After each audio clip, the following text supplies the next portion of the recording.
یہاں میں ایک بات اور بھی عرض کرتا ہوں، کوفے سے 4 آدمی کسی نہ کسی طرح چھپتے چھپاتے اور ہیلے بہانے اختیار کرتے ہوئے امام علی مقام تک پہنچ گئے۔ ان میں ایک حضرت نافع بن ہلال بھی تھے۔ انہوں نے آ کر امام سے ملاقات کی اور کہا، حضرت ہم آپ کو اللہ کا واسطہ دیتے ہیں کہ آپ واپس چلے جائیں۔ اب کوفہ وہ کوفہ نہیں رہ گیا، اب کوفہ آپ کے محبوں کا مرکز نہیں رہا بلکہ آپ کے دشمنوں کا مرکز بن گیا ہے۔ حضرت امام مسلم کو شہید کر دیا گیا ہے، ان کی لاش کو گلیوں بازاروں میں گھسیٹا گیا ہے، ان کے بچوں کو شہید کر دیا گیا، آپ کے قاصد قیس کو شہید کر دیا گیا، اور یہ اتنا بڑا لشکر آپ کے مقابلے پر آیا ہوا ہے، تو آپ کوئی صورت ایسی اختیار کریں، کوئی ایسی صورت سوچیں کہ آپ واپس چلے جائیں اور آپ کی جان بچ جائے، کیونکہ آپ کی جان بڑی قیمتی ہے۔ آپ اسلام کا نور ہیں، آپ دین کا ستون ہیں، آپ ہمارے نبی پاک علیہ الصلوۃ والسلام کے نواسے ہیں، آپ کی ذات میں ہمارے لیے نمونہ ہے، آپ کی ذات اسلام اور اہل اسلام کے لیے ایک نعمت عظمیٰ ہے۔ اسلام کو اور اہل اسلام کو آپ کی بڑی ضرورت ہے، تو خدا کے لیے کسی طرح آپ اپنی جان بچائیے۔ امام علی مقام نے مسکرا کر فرمایا کہ اللہ کے بندو، مجھے یہ بتاؤ کہ اللہ تعالیٰ کا جو حکم نافذ ہو چکا ہو اس کو ٹالا جا سکتا ہے؟ اللہ تعالیٰ کے کسی امر کو مغلوب کیا جا سکتا ہے؟ انہوں نے کہا نہیں۔ تو فرمایا تم کیا سمجھتے کہ مجھے خبر نہیں؟ مجھے تو سب کچھ معلوم ہے، میرے نانا جان نے تو مجھے سب کچھ بتا دیا ہے۔ اللہ تعالیٰ کے امر کو مغلوب نہیں کیا جا سکتا، یہ ہماری شہادت گاہ ہے، یہاں ہم شہادت کا جام نوش کریں گے اور اپنے صبر و استقلال کا مظاہرہ کریں گے۔ تم نے جس عقیدت اور محبت کا مظاہرہ کیا ہے، اللہ تمہیں اس کی جزا دے۔ آپ نے حجت قائم کی تاکہ یہ لوگ کل قیامت کے دن اللہ کی بارگاہ میں کوئی عذر پیش نہ کر سکیں۔ آپ نے عمر بن سعد سے ملاقات کی اور عمر بن سعد کے سامنے 3 شرطیں پیش کی۔ فرمایا دیکھو، میرے خون کا وبال اپنی گردن پر۔ آپ نے عمر بن سعد سے ملاقات کی اور عمر بن سعد کے سامنے 3 شرطیں پیش کی۔ فرمایا دیکھو، میرے خون کا وبال اپنی گردن پر نہ لو، تم مجھے اچھی طرح جانتے پہچانتے ہو، تمہیں یہ بھی معلوم ہے کہ ایک مسلمان کو بے گناہ قتل کرنا جہنمی بننے کے مترادف ہے، اور میں تو تمہارے رسول کا نواسا ہوں، اور اس وقت روئے زمین پر میرے سوا اور کوئی تمہارے رسول کا نواسا نہیں ہے، تو اپنے آپ کو ہلاکت اور تباہی کا شکار نہ بناؤ۔ میں تمہارے سامنے 3 شرطیں پیش کرتا ہوں، ان تینوں میں سے کوئی ایک مان لو تاکہ تمہاری گردن پر کا وبال نہ آئے۔ آپ نے 3 شرطیں پیش کی کہ یا تو مجھے واپس چلے جانے دو، جہاں سے میں آیا ہوں میں وہیں چلا جاتا ہوں،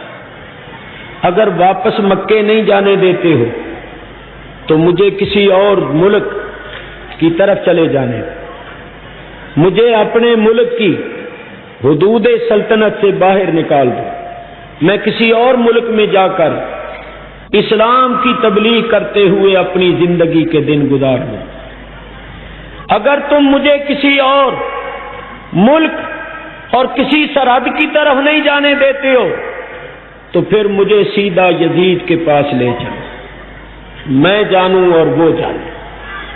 میرے اور اس کے درمیان جو فیصلہ ہونا ہوگا وہ ہو جائے گا۔ آپ نے یہ 3 شرطیں پیش کی۔ عمر بن سعد خوش ہوا کہ یہ 3 شرطیں ایسی ہیں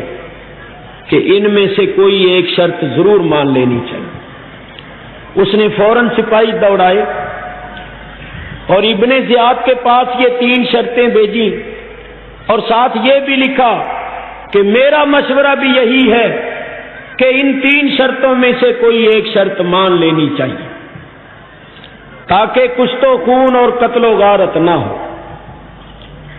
جس وقت ابن زیاد کے پاس یہ شرطیں پہنچی تو بدقسمتی سے اس وقت اس کے پاس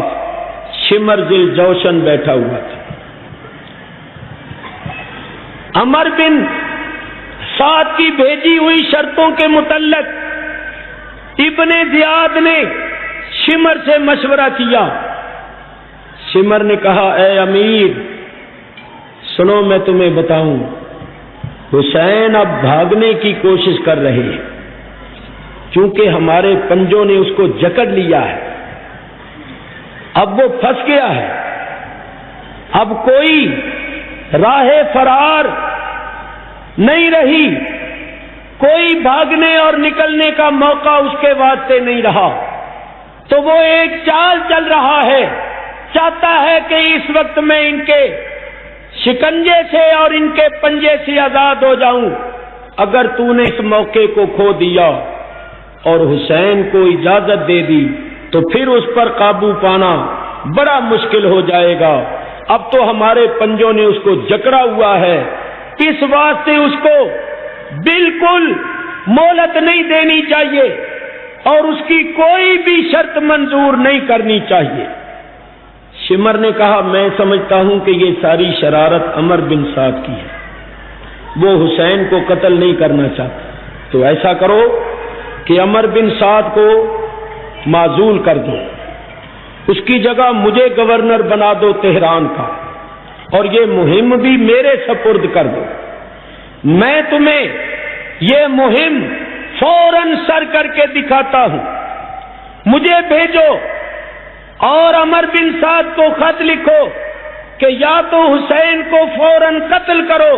یا پھر گورنری کا کاغذ جو ہے وہ واپس کر دو اور تم ہٹ جاؤ اور اپنا یہ عہدہ اور اپنی یہ ذمہ داری شمر کے سپرد کر دو۔ ابن زیاد بھی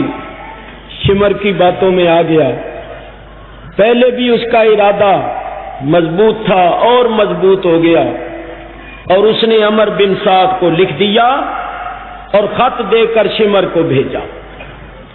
اس نے لکھا تھا کہ میں نے تمہیں اس واسطے نہیں بھیجا کہ تم ہمارے اور حسین کے درمیان صلح کی صورتیں سوچو یا صلح کی تجویزیں پیش کرو، بس میرا یہ آخری حکم ہے کہ حسین کو مہلت نہ دو، اگر وہ میرے ہاتھ پر آ کر بیعت کرے اور پھر یزید کے ہاتھ پر بیعت کرنے کے واسطے تیار ہو تو اس کو پکڑ لو، اس کو گرفتار کر لو، اور اگر وہ اس سے انکار کرے تو بس اس کو قتل کر دو، اس کو زیادہ مہلت نہ دو،